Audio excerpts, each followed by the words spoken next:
សម្រាប់បឋមាចង់ទាញយករឿងចំនួនខ្មែរយើងជាមួយនឹងថៃហ្នឹងមករំលឹកអំពីវត្តសាស្ត្រខ្លះដើម្បីឆ្លុះបញ្ចាំងពីស្អីដែលជាបច្ចុប្បន្នហើយយើងត្រូវចំណាំនឹងរៀនមើលពីវាបងប្អូនដឹងទេ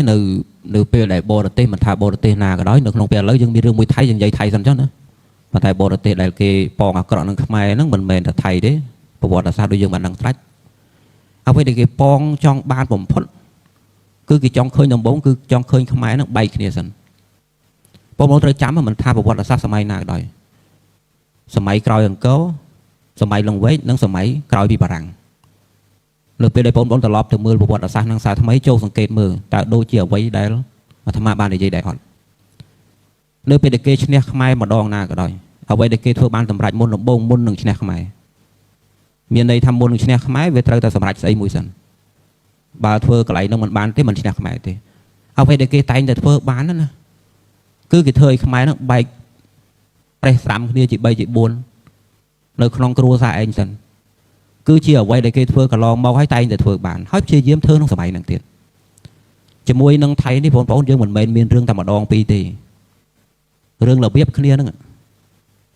រឿងវាយគ្នារឿងឆ្លោះគ្នារឿងបទិញបតុងរឿងព្រំដែនរឿងទឹកដី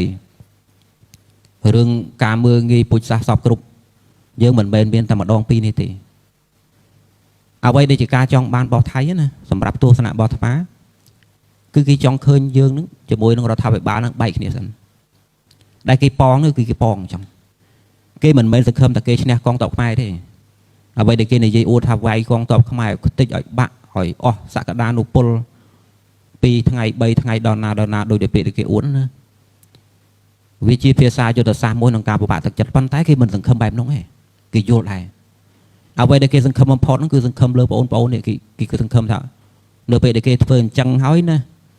ហើយស្ថានភាពคล้ายមកជាអញ្ចឹងមានន័យថារដ្ឋាភិបាលកម្ពុជាទៅជាដូចជាតល់ច្រកអញ្ចឹងអ្វីដែលគេចង់ឃើញចង់បានបំផុតហ្នឹងគឺចង់ឃើញខ្មែរហ្នឹងជាមួយរដ្ឋាភិបាលហ្នឹងវាខ្ទេចគ្នាព្រោះបើធ្វើតែនឹងបានទៅវាឈ្នះជាការឈ្នះពុតប្រកបហ្មងហើយរឿងបែបហ្នឹងកើតមកច្រើនដងហើយបងប្អូនចូលទៅសង្កេតប្រវត្តិសាស្ត្រសារថ្មីវិញចោះទៅចាប់អារម្មណ៍មើលសារថ្មីមិនថាសម័យក្រោយអង្គរសម័យលង្វែកអត់និយាយសម័យបារាំងអីគឺសម័យក្រោយបារាំងសម័យក្រោយបារាំងដូចសង្គមរាស្ត្រនិយមជាដើមចុះមកហ្នឹងអ្វីដែលគេធ្វើបានមុនដំបូងមុននឹងរំលាយខ្មែរគឺគេធ្វើឲ្យខ្មែរហ្នឹងប្រេះឆាគ្នាសិនសំណួរសួរថាបើគេចង់បានអញ្ចឹងហើយពួកយើងមកអង្គុយទល់មុខគ្នាអញ្ចឹងតើគួរឲ្យគេបានសម្រេចអត់ជាធម្មតាបើគេចង់បំបែកបំបាក់យើងគេមានវិធីសាស្ត្ររបស់គេហើយគេព្យាយាមធ្វើយើងមិនអាចខាត់គេបានទេប៉ុន្តែត្រូវសួរខ្លួនឯងសិនជាការរំលឹកផងជាមេរៀនដែលត្រូវរៀនពីរឿងសង្គ្រាមខ្មែរថៃតើយើងគ្រប់គ្នាហ្នឹងបដ ாய் គេធ្វើបានសម្រេចដែរអត់គឺគេចង់ឲ្យខ្មែរហ្នឹងវាខ្ទេចគ្នាសិនខ្មែរហ្នឹងវាបែកបាក់ជា3ជា4ពួកប្រទេសណាក៏ដោយតែបែកបាក់ជា3ជា4ហើយជាពិសេសពលរដ្ឋបែកជាមួយនឹងរដ្ឋាភិបាលឬរដ្ឋាភិបាលហ្នឹងបែកជាជ្រុងច្រើននៅពេលនោះគេឈ្នះបានដូចគេ